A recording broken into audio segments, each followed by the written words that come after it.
Hey everybody, it's Tim, the Beast of the Marching Arts. Here's another episode of Baking with the Beast. Thank you for being here. What am I going to be cooking tonight? I'm going to be, not cooking, baking. I'm going to be baking, well, let me look. Crispy honey nut granola bars. I made these yesterday? Yeah, yesterday. They turned out so well that I decided to bake them here for you because I'm going to encourage you to make these. And I think there's ways to make them even healthier than the ones I'm going to make tonight. So I'll tell you all about the recipe and I'll show you an example. But first I just want to say that when the granola bars go into the oven, then I have a special guest I'm going to talk to because it's Halloween time, everybody. It's Halloween. It's Halloween time for things that are creepy and spooky and disturbing. When I think of all those things, I think of my friend Steve. So I'm going to add him to, I'm just kidding. Hey Steve, how are you? What a great introduction. I'm doing great, Beast. How are you? I'm good. So Steve is one of my dearest and closest friends, and he is here tonight to talk about his podcast. Obviously, I'm a podcaster with the Marching Roundtable. Steve, your podcast, Phantom History, is very cool, and it's perfect to talk about this around Halloween time. So tell us very briefly what your podcast is about. It ties in history and the paranormal. So I talk about historic locations, places that have been around a long time, share that history, and talk about the supposed hauntings and the phantoms that are still in those locations. And I interview people who have had those experiences. Okay, so it's going to be very spooky and Halloween-like. You're going to find out, we're going to just compare notes on podcasting because that's how cool we are. Anyway, I also even have a free giveaway later. So if you're still around later on, I'm going to give something away. But here, don't these look delicious, Steve? Can you see? Those do look really good. Crispy honey nut granola bars. Is that from yesterday's batch? This is yesterday's batch, and I will eat one later. But I thought I would let you see what they look like. I didn't do a stellar job of cutting them yesterday, so today I'm hoping to do a better job of cutting. You guys are not going to see that part. Hi, here's Sophia. She's here with me tonight. So anyway, Steve, I'll be back with you when the granola bars go into the oven. Thanks for being here. No problem. I'll be here. All right. See you in a little bit. And everybody, hey, Victor, thanks for being here. So I am going to be making super fun, delicious, crispy honey nut granola bars. And so I'm going to be doing that here at the oven and over on the other countertop too. Got it all set up, ready to go. So let me tell you, I've been doing a lot of baking. It's very exciting. I've been doing a lot of baking, even though I haven't been doing it here on screen, but I've been baking almost every day. So I've had some great successes with I just made a pumpkin cake a couple days ago, made these granola bars. I had great success with a cinnamon swirl apple bread, so dreamily delicious. And I'm having great luck with a website called Once Upon a Chef. So I want to say a shout out to her. Her name is Jen Siegel, I guess is how you say it, but she's really nice. I sent her a note telling her how much her recipes were making me look like a pro. And she even wrote back and said she was really glad that that's how things are going. So I'm using her recipe tonight from Once Upon a Chef. If you're a baker, and she has stuff for cooking too, check that out. I really love her site. But anyway, that's what I'm going to be making tonight. So I'm going to get going into that. Like I said, later, I'm going to be giving something away. But I'm going to start by preparing this. So I'm going to have to kind of go in and out. But here you see, I have oh, wait. I have one more thing I have to tell you before I start. Hey, everybody, for watching. Thanks for being here. If you have suggestions for what I should bake next, put them in the comment section or just say hi. I'm so excited about this. Way, way, way more excited than it ought to be. It's my new 9x13 baking pan. I am so excited about this. I mean, I was like a little kid at Christmas waiting for this to show up. Isn't it beautiful? Look at that. This is what I'm going to be baking the granola bars in tonight. Aquamarine. Ooh, that sounds good when I say it. It sounds spooky. I'm so excited about this. So anyway, this is the star of the show tonight, my new baking pan. I'm so excited about this. I feel like an adult baker with my pan. So anyway, this will be back.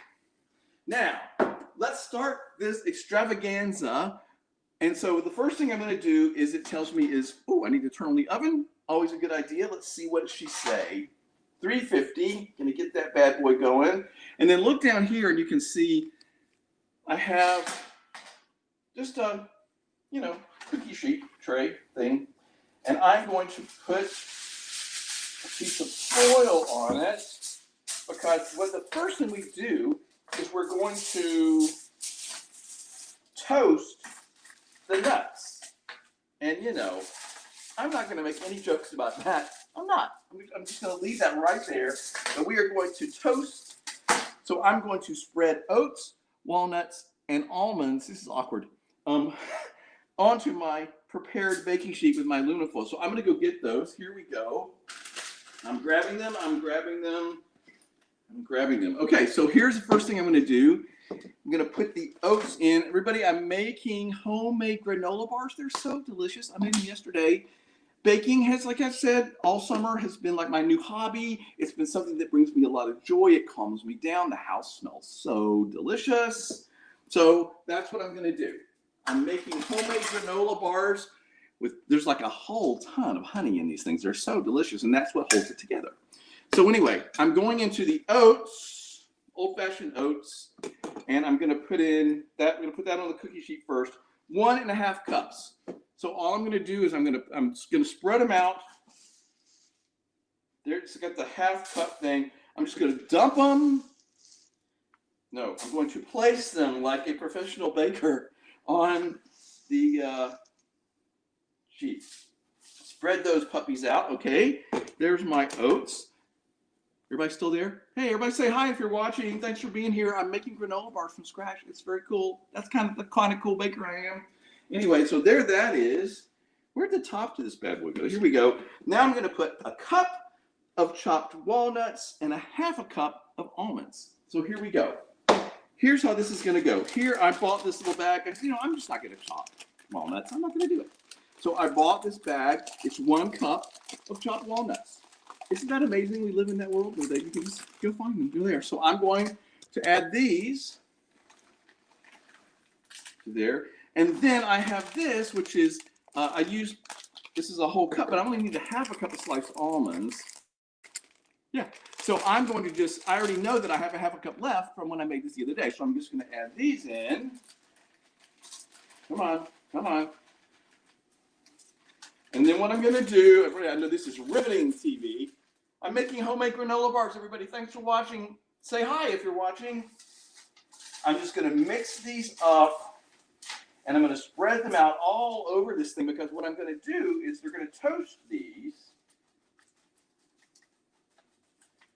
when that's ready.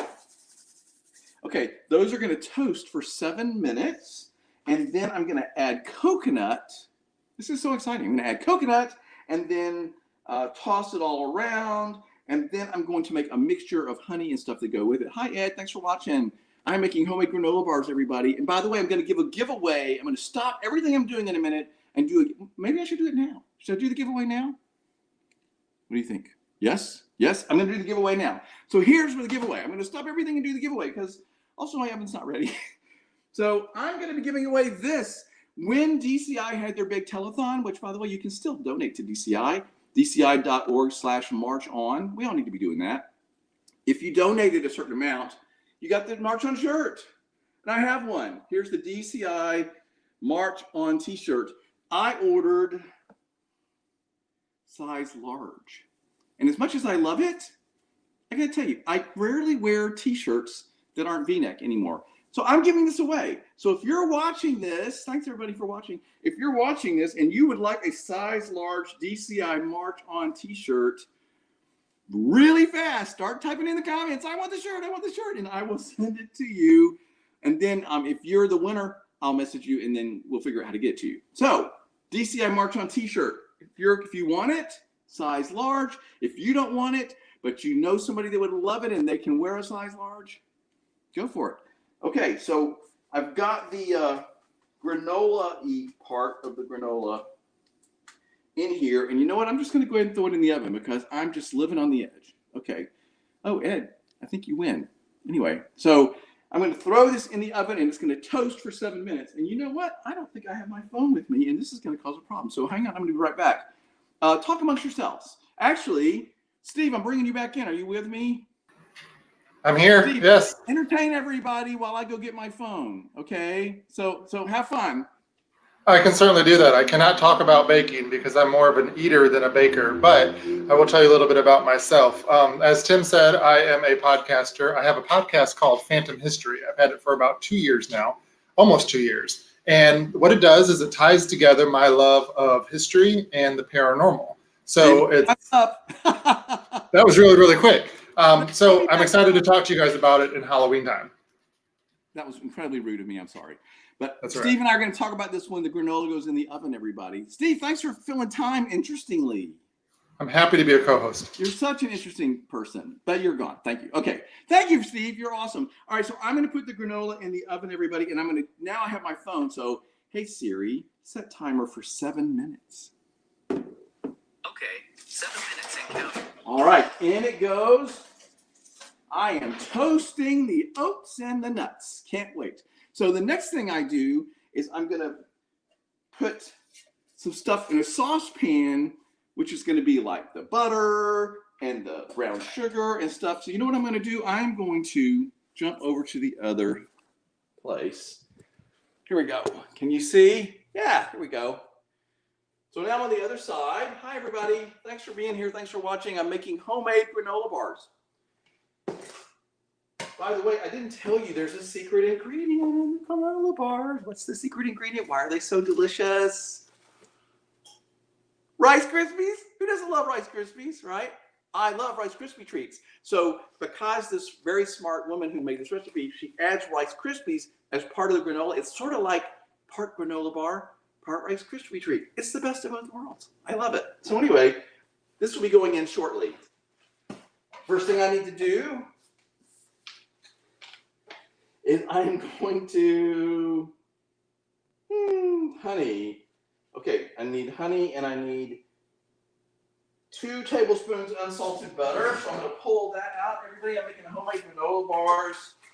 If you've never done this, you totally should do it. Here it's 2 left over from the other day. 2 tablespoons unsalted butter. I'm gonna taking that out, butter.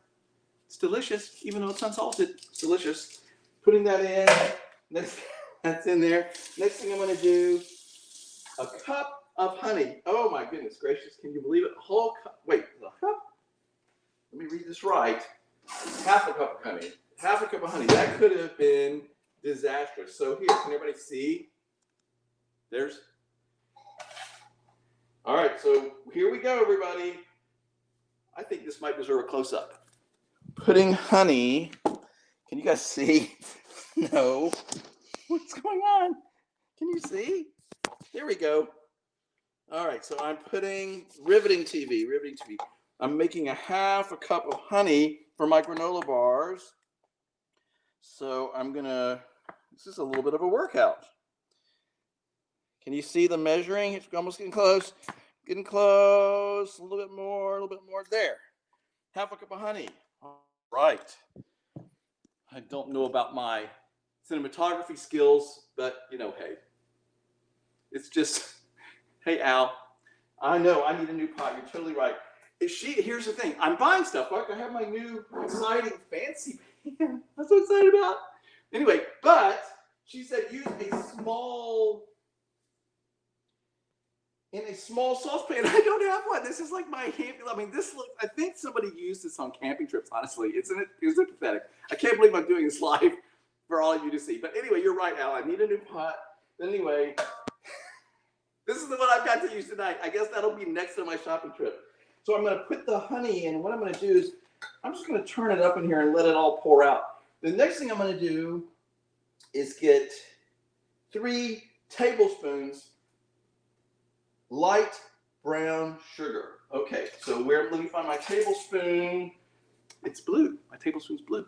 All right, so light brown sugar. Let's see how much I have. Dark. Here we go. Let's see if I have 3 tablespoons of light. You know, if not, I'll just throw a little dark in. I don't think it's going to ruin it. But anyway, here we go. Here's my, oh gosh. Okay, here's one. Can you everybody see? I know this is exciting. Putting the table. There's a second one. Oh, I have plenty of this. Okay. You know what? I'm just gonna have a little extra dollars because, you know, it's deliciousness. All right, so I'm putting that in.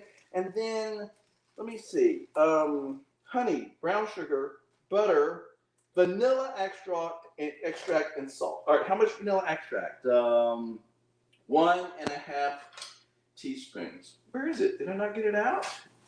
I thought it was like totally ready. Here we go. You know, the other day I was making my apple bread. I shouldn't tell you these stories, but I was making my apple bread the other day, which was delicious. Go to the site Once Upon a Chef, find the cinnamon swirl apple bread and make it. I'm telling you, you will be sending me thank you notes. It's unbelievable. But anyway, Steve can attest to this, by the way. I know I gave him a piece. I was making it and I was pulled out the vanilla extract and I put it in, and then I realized it was coconut. I put the coconut in. And so I actually had a moment. Where I'm sitting there and I'm like, you know, is this going to ruin it? I mean, I really had a moment. I thought about it. And then you know what I decided? Yes, it's probably going to mess it totally up. So I started that part over. It wasn't a big deal. It wasn't like that far into things. So, you know, I wasted a little coconut and some other ingredients. But that's, you know, I'm new. I'm a new baker. And I think those things just happen. One more thing I need, which is 1/4 teaspoon plus 1/8 teaspoon of salt. Now this gets a little tricky, everybody, because I have an 1/8 teaspoon, right? But I don't really have a 4th one. So I'm having to use my best math skills. So I guess this deserves a close-up. I guess this isn't as exciting as I'm making it out to be. But anyway, can you see? Okay, so I'm gonna pour this on the floor is what I'm gonna do. All right, so see, there's the 4th. And then I'm just gonna do a half of it. I mean, I know that's not the most exciting thing in the whole world, but that's what I'm doing. There, okay, so now I'm getting this going. Everybody having fun? I'm making homemade granola bars, everybody. If you're watching, awesome. And if not, just come back a little bit later and you'll see them come out of the oven. All right, so last thing I'm gonna do,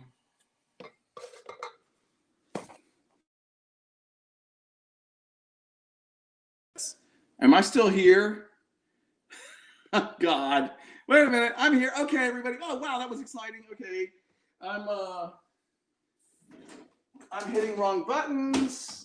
Just, it's like a brouhaha is what it is. Can you guys see what I'm doing? No. So what I'm doing is, oh, it's time to check my nuts.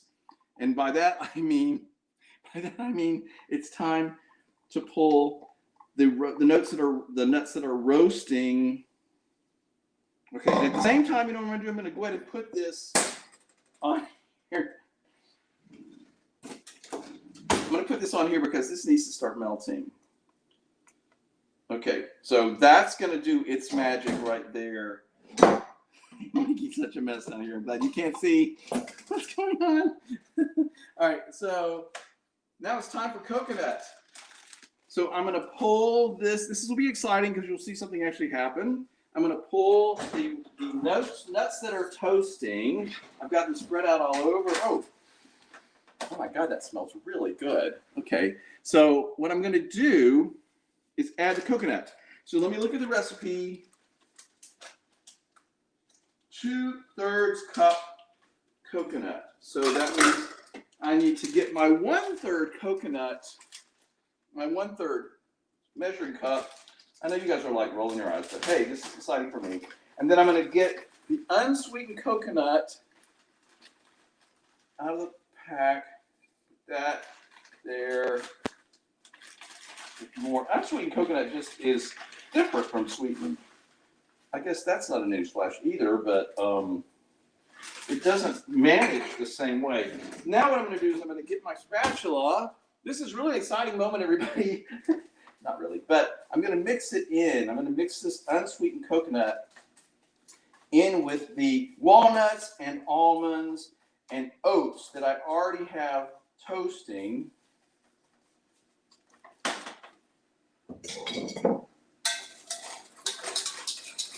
think I'm burning my honey. I'm not good at multitasking, but I'm going to try. Okay, that's better. I'm mixing this all up.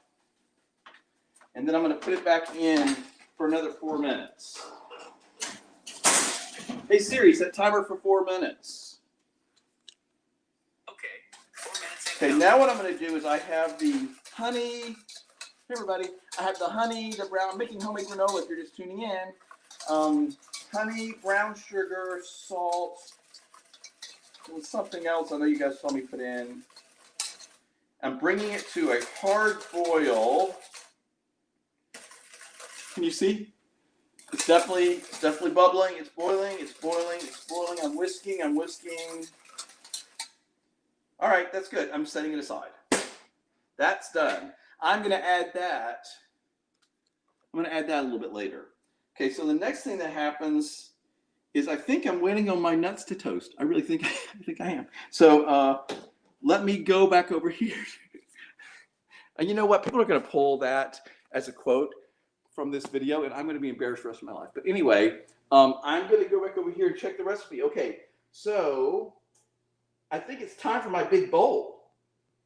Combine, and a big bowl. Okay, it's time for the big bowl. This is exciting. There's a large bowl where it's all going to get mixed up. I'm making homemade granola, everybody. Anyway, Ed already won this t-shirt. Everybody support DCI. Go to March On. By the way, if you're not a member at Marching Arts Education, please do that. We're like trying to make this work. And you get access to every podcast, every webinar, and you help us sort of keep doing this work. And we're not like rolling the dough over here. We're really trying to kind of make this work. So go to marchingartseducation.com and sign up for a membership. I'm going to get my big bowl. This is exciting. I still love these bowls that my wonderful cousin Kelly gave me. I use them every time I bake now. Kelly, I love you. You're wonderful. She's got a new haircut. Really cute. All right, so I'm going to put in 1 cup of Rice Krispies. This is an exciting moment. As I said before, in these granola bars, she uses Rice Krispies. It's a genius because I love Rice Krispie treats. It's one of my favorite things. So I'm going to check my toasting nuts. Oh, I wish you were here to smell it. It just smells amazing in here because now we got the coconut mixed in with the walnuts and the almonds and the oats. It smells incredible. All right, 1 cup. You everybody seeing? You're having fun? Are you having fun? Baking is making me so happy. I've been baking almost every day. Not every day, but a lot of days. I had a great success with an apple pie, a blueberry pie, and apple bread. I made pumpkin cake the other day. Feeling really good about how things are going in the world of baking. So I added the Rice Krispies, and then the next thing is 3/4 cup dried fruit. So I bought some dried berry mix at the store because, I'm not going to like dry my own fruit, everybody. Like I have things to do. But it's delicious because the dried fruit is what really makes this all work.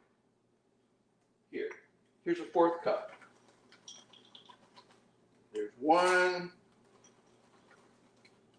There's 2. Yeah. And then what I'm going to do for the last one is I've got, look at this. Doesn't this look delicious? Dried tangerines, everybody, because, I want it to be a little tart, a little, I don't know, like they're delicious. Look at this. Dried tangerines. Who knew? They're so delicious. I'm going to do them. You know what I'm going to do?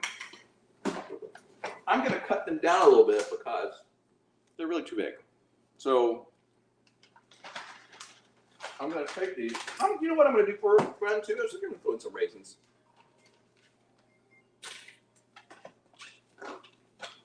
Okay. I'm living on the edge now. Just throwing stuff in willy-nilly. It's time to take the toasted nuts and oats and coconut mix. Hey Siri, stop timer. Out of the oven. Okay, it's done. Oh my gosh, it smells amazing. It smells incredible. Next thing the recipe says is turn it down. Can you guys see this? Oh my goodness gracious. Can you see that? Toasted coconut, almonds, walnuts, and oats. It smells great in here. Okay, so let me go back over here and finish this last process. And then it's going to be time to put all this together. So what I'm going to do real quick is I'm going to cut some of these tangerine pieces down because I just think they might be a little big.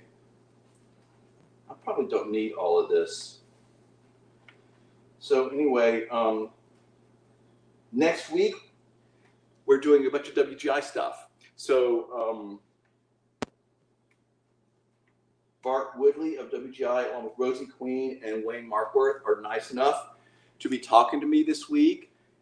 And we're going to be talking about all the cool stuff that they're doing virtually this season, which I think they've done a wonderful job of figuring that all out. Barry Hauser from Illinois is going to be with us next week. And he's going to be talking about safety protocols for winter. So if you're somebody that's trying to figure out how to keep your kids safe and still do stuff in the winter, you need to watch that. So go to Marching Arts Education and look for that webinar and sign up, because that's going to be amazing. I think that's enough of those. Put some of these back in. I'm going to have one more because they're delicious. Okay. Dump this in. Let me check my recipe, make sure I'm not messing anything up. I'm making homemade granola bars. It's time to show you one. Let me show you what it looks like. Here there, everybody. Okay, I dropped. Yes, I'm making a mess here on Facebook. See, I mean, I didn't do a very good job of cutting, but you cut them into little, like, strips, and then it's unbelievable. They're so good. I made this myself. Anyway, I know you didn't sign on to watch me eat, but those are delicious. That's what they're going to look like after I cut them at the end. I'm going to stay here through the oven time, and you're going to see my friend Steve talk about his podcast, Spam History, in just a few minutes. Okay, now, once the oat mixture is done, remove it. Combine the oat mixture, the honey mixture, the rice, and the fruit. We'll put it all in the bowl. So that's where I am, everybody.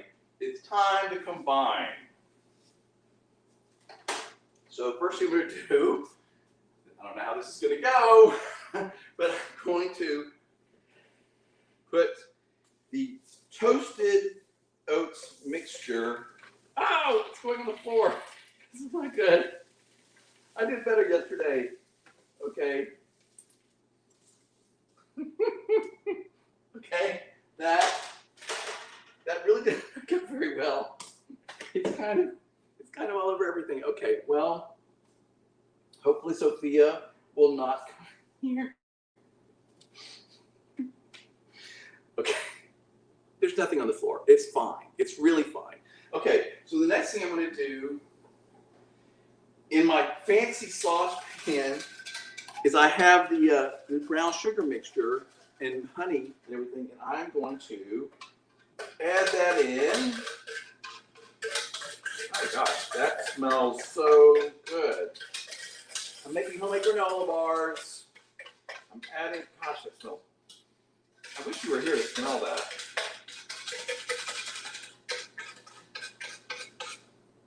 All right, that's enough of that. All right, now what I'm going to do, the most exciting part is I'm going to mix it all up.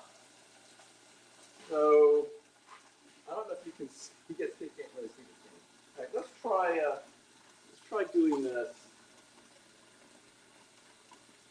Let's try doing this over here.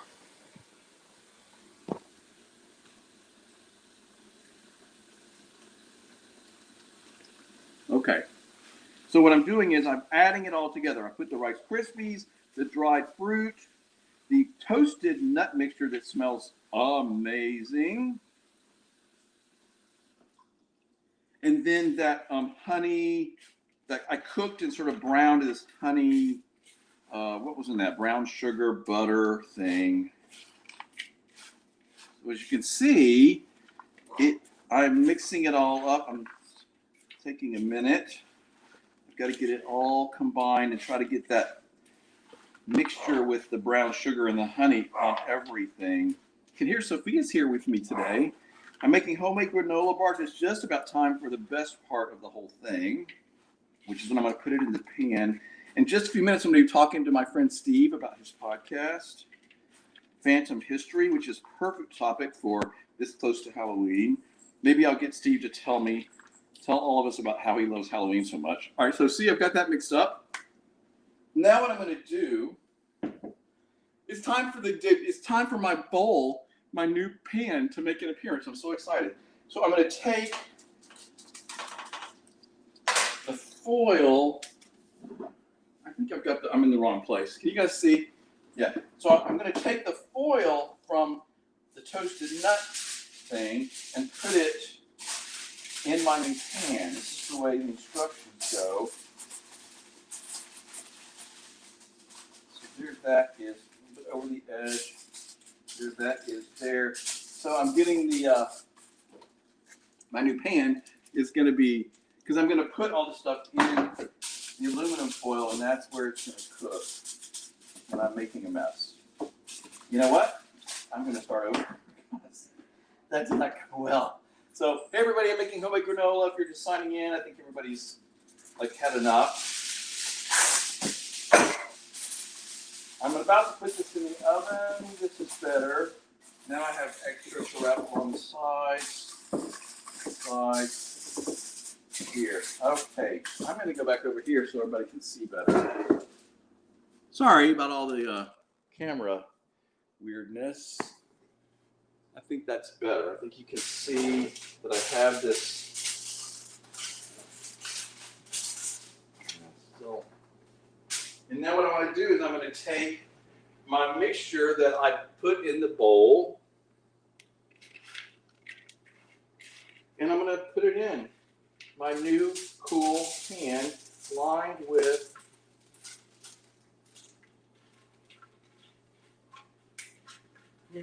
really pretty easy.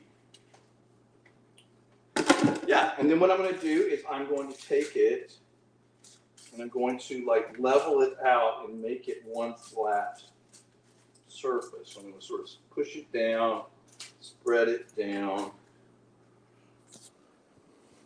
So you guys can see I'm sort of making it an even flat, as best I can, flat surface. Okay, Mr. Oat, you're on the wrong side. All right. Now I'm going to throw it in the oven for like 2 minutes. So there it is, everybody. I've made the mixture. I combined it all together in my new fancy pan, and it's going in the oven. So Steve, you're on in just a second. So there that all is. Last thing I'm going to do is check my recipe to see how long to leave it in, because I don't want to mess that up. I'm making homemade granola bars. I mixed it all up, the oats, and then I made this brown sugar honey mixture thing. And then she says, bake until lightly golden, 20 to 23 minutes. Okay. Hey, Siri, set timer for 20 minutes. Your timer is set for 20 minutes. So we're going to wait 20 minutes. We're going to talk to Steve about Phantom History, because this is going to be interesting. So, Steve, I'm going to bring you back in. So, I guess don't say anything about the fact that I poured oats all over the floor, okay? I would really appreciate that if you would not mention that. I will not. I saw nothing. So, let's go back to talking about you. You live in Tampa. You are a journalist, right? I am a reformed journalist. Yes, I spent 16 years as a print journalist. Now I work in public relations. I don't know which is better. Public relations. That sounds good.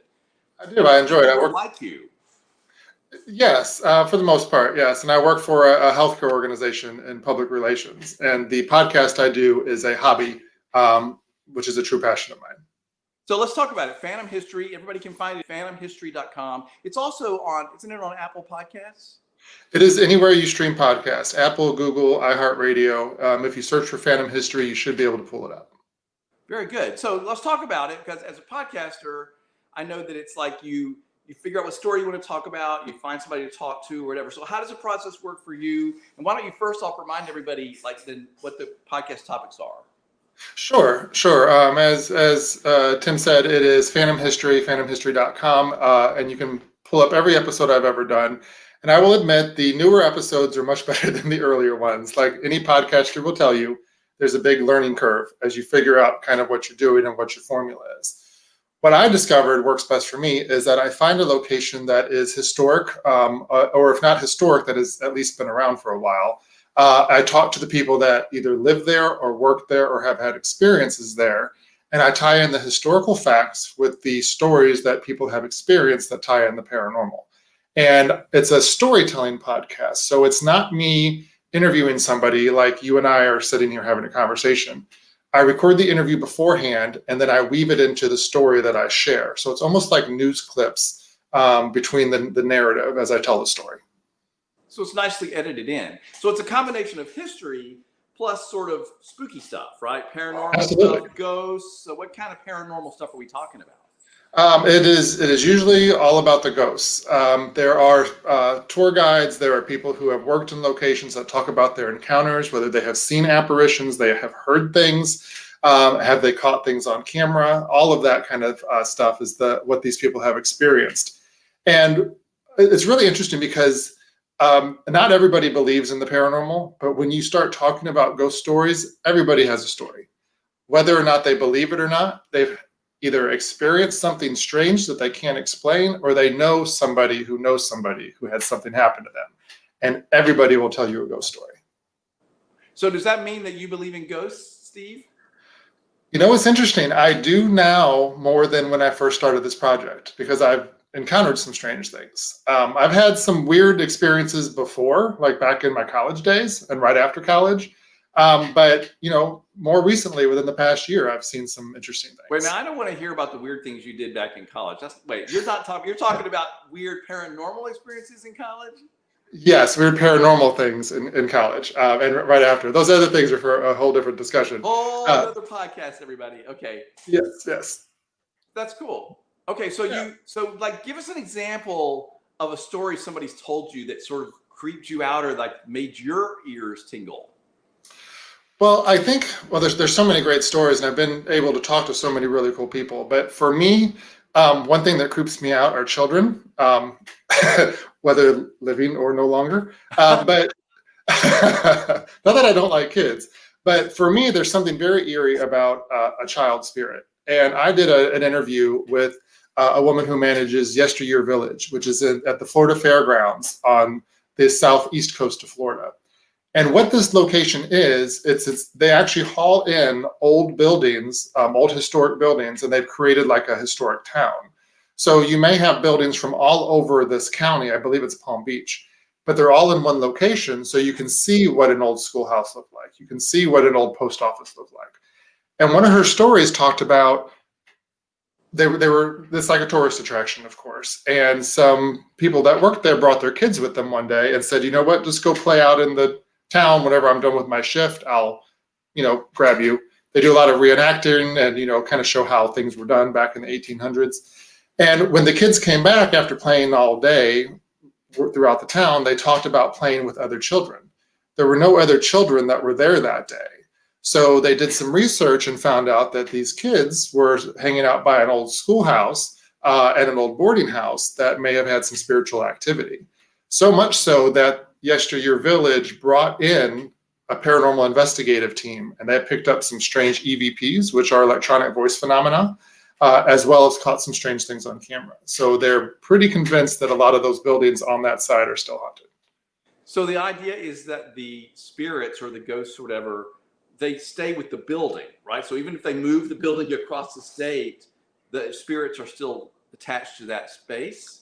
Yeah, spirits, from what I have been told, can attach themselves to any physical object. So that interesting pan you have that has been on 15 camping trips, who knows? It may have something connected to it if it's old enough.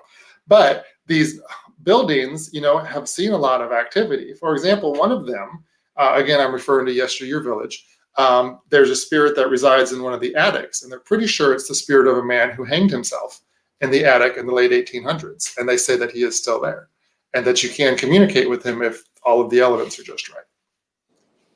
I don't really love the idea that my saucepan might be haunted, so I don't really appreciate you Let's skip that part. It does look like it's been through some stuff. It's probably seen some stuff. If it could talk. If it could talk in The history. next thing I'm buying everybody is a new small saucepan. It's been decided. But I think it's cool. So how do you convince somebody to talk to you? Because I would assume that a lot of people are very hesitant to admit that they've seen a spirit or they've encountered a ghost or they've had this. Like, are these people that are just into it, or do you have to sort of coax them? Usually once I make people comfortable, they're willing to tell me their story. Once they realize that Phantom History isn't a parody podcast or I'm not poking fun at anybody, I legitimately want to know. And the fact that I tie in history, I think helps with that as well. So typically, for example, over here in Tampa, I did a two-parter actually on the Tampa Theater. It is an incredibly historic building. It's over 100 years old. I think it's 125, 126 years old. And I actually got a tour of the building with the marketing director. So she's employed by the theater and they fully embrace the spirits that are still within that building.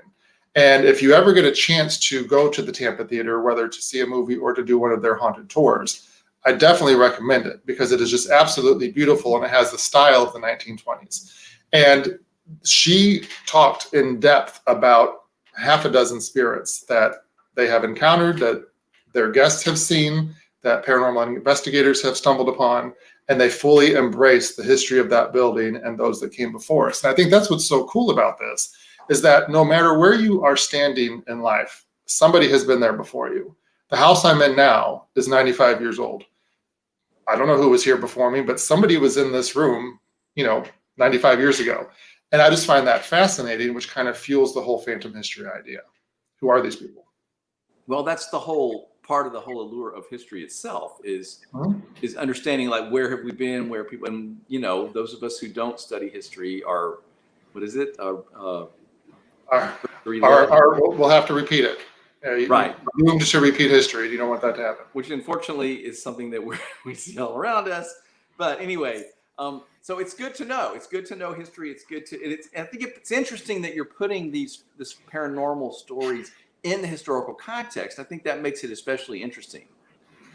Well, absolutely. You can't have paranormal stories without the history, because somebody had to come before you and have whatever experience it is that they're still trying to relate to you. And it's also interesting that while I've been doing this podcast, I've always had this idea that spirits are these lost souls who have had these absolutely tragic deaths. And while that is the case most of the time, there are stories about spirits that just want to be where they are.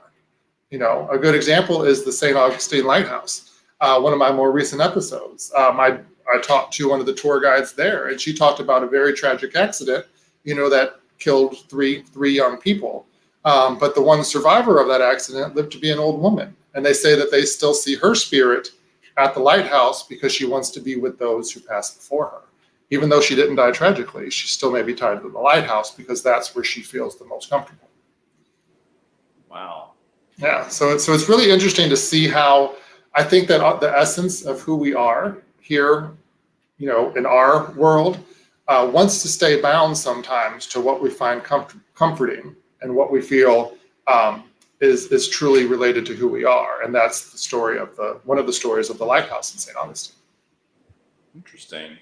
Yeah. So so have you mentioned this already, but you've been doing this for a while now and you've talked to people. Do you have any sort of big takeaways of, like, I've really rethought this part of this or something? You mentioned that already, but I wondered if there was anything you wanted to say about that, like your takeaways from this study. Yeah. I think that when I first started, I was a little bit hesitant to talk to people. In my first couple of episodes, it were just me telling the story. This is what's in the history books. This is what's been reported. And I decided to tie in my journalistic background and start talking to people. And at first I was a little hesitant because I didn't want to get the pushback of, like, no, I don't want to talk about ghosts. This is ridiculous. But when I found out that people were really open to it and really willing to talk about it, it opened up a whole new chapter for me. It made me realize that there's an audience for this. People really are into this and want to hear about it. And there are people who have experiences who want to talk about it. Again, like I said earlier, if you're at a dinner party, if that's ever something we're ever able to do again, if you're at a dinner party and somebody mentions a ghost story, everybody in that room will pay attention and almost everybody will have a story of their own to tell. It happens every time. And one of my side gigs has been a tour guide for a ghost tour here in Tampa. And while I haven't done that in a while, that would happen at the end of every tour. You know, we'd hang out, we'd have some cocktails, and then there'd be a few people that would want to hang out and tell the tour guide their own experiences to tie into what happened that evening. So it's always really, really fascinating. I love it. Yeah, I think there's something very affirming, not only about telling your own story and sharing that, but also sort of people like to be affirmed that they're not crazy, you know, like this really did happen to me. And if it happened to you too, I mean, I can see how that would be very comforting.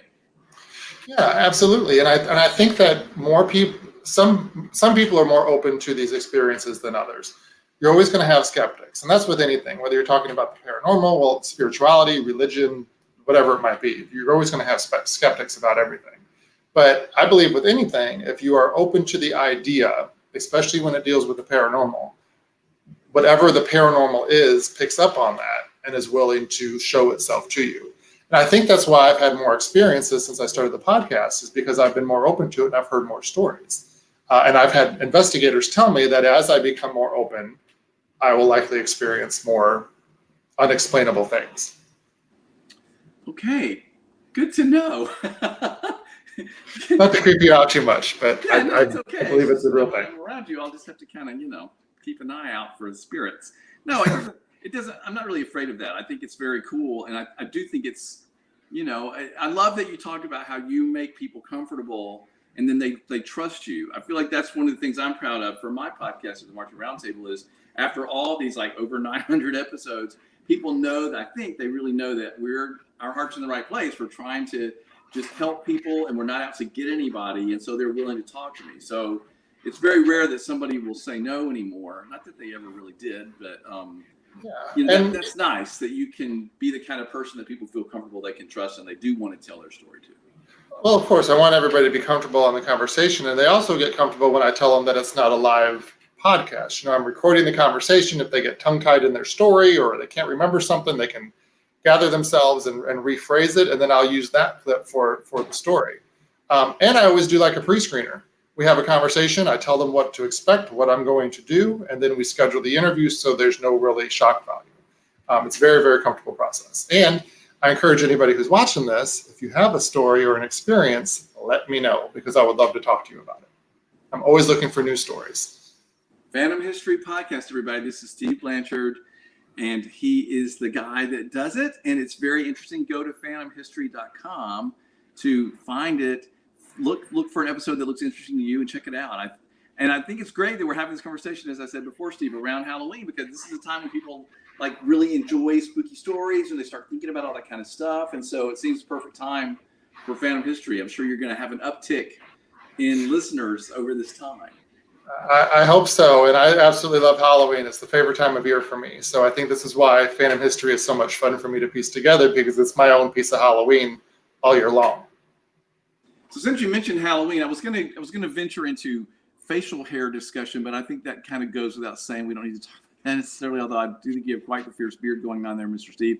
But do you have what's your favorite part of the Halloween spectrum of characters? Is it witches? Is it pumpkins? Is it ghosts? Is it skeletons? Like, where do you fall? What's your favorite? I'm a traditionalist. I really love jack-o'-lanterns. I have a ton of the electric jack-o'-lanterns, and every year I carve several real jack-o'-lanterns, just because I think that is just so iconic. And I love the history that's tied to jack-o'-lanterns. Like, a lot of people may not understand. It used to be turnips that people would carve until they realized that pumpkins were easier. Turnips. If you do your history, you will learn that turnips were the original jack-o'-lantern. Until they realized. I'm going to have to Google that. Not that I don't believe you, Steve, but that seems... Hang on, everybody. I'm going to look. Look how delicious. I don't know if you can see it. It's looking delicious. It does look coming out of good. the oven in 4 minutes. So sorry to interrupt you. So I love jack-o'-lanterns too. I think that's probably... And of course, I love pumpkin. All things pumpkin. Anything that has pumpkin in it to eat, I think is like my favorite time of year. Mm-hmm. Yeah, pumpkins are delicious. I love pumpkin pie, I love pumpkin cake, pumpkin bread. But there's something about the iconic look of a jack-o'-lantern that just makes me super happy. Regardless of what the face looks like or what's carved into it, just the smell, the texture, scooping out the nasty guts before you carve it. I just like the whole experience. I just think maybe it's a childhood thing because I always enjoyed doing it as a kid. But to me, that is Well, what I think they're cool because there's light inside them that lights up the face. And I agree. I love jack-o'-lanterns too. So it's interesting that you mentioned them. That's probably my favorite as well. Yeah. And again, there's a lot of history in jack-o'-lanterns. So it's that whole tie into it too also brings it together for me. Everybody that's watching, in case you're just joining us, I am making homemade honey nut granola bars. They are delicious, and because I made them before. So I'm making another batch. They're about to come out of the oven in just a few minutes. Talking to Steve about Phantom History, the podcast he's a part of.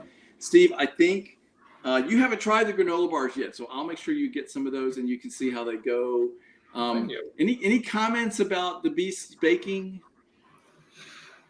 You made me a little nervous today when you had the oat issue that we're not supposed to talk about, but you've come a long way. There are no oats on my floor at all. I don't know. You've come a very long way, and I love that you're so excited about your new pan. It's a beautiful aquamarine pan. I am really excited about my pan, more than I should be. So everybody, let me say thank you to Steve. Steve, thanks for joining me today to talk about Phantom History and being my guest on this episode of Baking with the Beast. And what would you like to see the Beast bake next? Ooh, that's a really, really good question. I'm a fan of anything chocolate. I am like super chocolate guy. So chocolate pies, chocolate cupcakes, right up my alley. Okay. Well, I'll have to see. Since Steve, I will admit, everybody, is one of the people that helps me get rid of my baked goods. Not saying that you're eating all of them, Steve, but you've been helping a lot, which is awesome. So I will definitely see about doing that. And I made a delivery this morning of the last of the pumpkin cake because I needed to get that out of my house. So I took that to another friend earlier today who said it got a good review. So Steve, thanks for talking to me, man. It's awesome to see you, and I appreciate you being a part of this. Of course. Thank you for the invite. I loved it. I really enjoyed it. Happy Halloween. Thank you. You too. Everybody check out phantomhistory.com. Really appreciate it, Steve. So everybody, I'm about to pull the homemade granola bars out of the oven. This has been really fun. Thanks again for watching. If you have suggestions for what I should bake, put them in the comments. I know this is like a long slog as we sort of wait for the stuff to come out of the oven, but I will tell you that this is what they look like. You cut them into little strips. They have fruit, dried fruit, honey, oats, pecan, walnuts, what was in it? Almonds. They're really good. And the secret ingredient, the Rice Krispies. Now I'm being rude by talking while I eat. But the Rice Krispie sort of makes it have a little bit of a Rice Krispie treat vibe, which I love. So it's just a few minutes till I pull them out, and then we'll be done with this whole thing. Again, coming up next week, if you're watching this, WGI week. So I'm going to have an interview with the folks at WGI, Bart Woodley, Rosie Queen, Wayne Markworth, talking about how they're doing the virtual thing and how bandwidthers can involve their kids, because a lot of bandwidthers are thinking about doing that this year because a lot of them didn't have a marching season. It's going to be great. Oh, it's time to take them out. It's also going to be, we're going to do a webinar next Tuesday night with Barry Hauser, a very smart guy who's been following a lot of research about safety protocols for our students. He's going to talk about safety protocol ideas for the winter as well, because that's something that we obviously have to really, really address. So I'm going to take the granola out of the oven. It's super exciting. It should be a beautiful golden brown.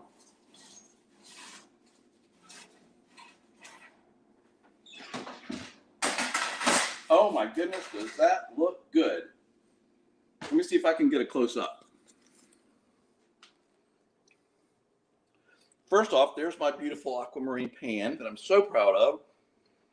And you can see that it's just become a golden brown. I toasted the nuts and oats and coconut before we mixed it all together. There it is. So now that has to cool for an hour and a half before you cut it. So I'm not going to make you sit here and wait an hour and a half for that. But as I said, I made some of these yesterday. And you sort of cut them into pieces. And they're delicious with the fried, something else on the floor. Really, there's nothing down there. But I need to sweep before my dog comes back in. So thanks everybody for watching. Have fun baking. Please support us at Marching Arts Education and the Marching Roundtable by becoming a member. It really, really will help us make a big difference. You can get you and your staff a membership, and everybody can watch all the webinars, all the podcasts. This is how you make yourself better. This is how you make your students better. That's our mission, my mission. Sophia, stay right there. Don't go anywhere. That's my mission, is to try to help people learn and do the things they need to do. Let me say hi to Sophia. Sophia, come here. I know there's stuff all over the floor. You want to say hi? Come here. No, you can't eat that. Come here. Say hi to everybody. There's Sophia, everybody.